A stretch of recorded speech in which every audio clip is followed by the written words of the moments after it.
عليكم. There was a woman who had a snake as a pet. Some of you might be familiar with this story.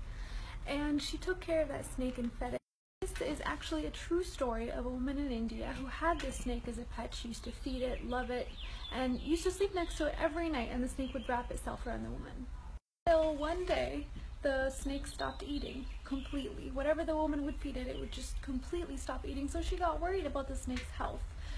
She didn't know what to do. Surprisingly, the vet asked the woman, "Does this snake sleep next to you?" And the woman was like, yes, it does. It wraps itself around me every night. The vet actually went on to tell her something shocking.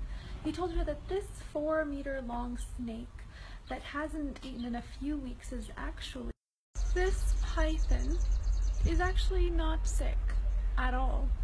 It's just preparing to eat you. Every time that it's actually creeping on you, wrapping around you, and hugging you, it's actually checking your size and how great of a meal you are. Because it must be prepared before the attack. And yes, it doesn't eat so that it can have more space in order to digest you properly.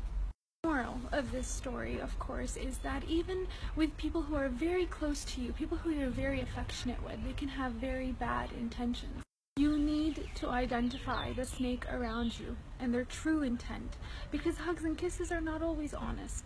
But because of the pure intentions that you and I might have, it might actually be very difficult to distinguish that snake around you. But it's actually very simple, and I'll tell you exactly how. In Surah Al-Kahf, verse 28, it says, "And keep yourself patient around those who call upon their Lord in the morning and the evening, seeking his countenance. And do not let your eyes pass beyond them because of desiring adornments of the worldly life.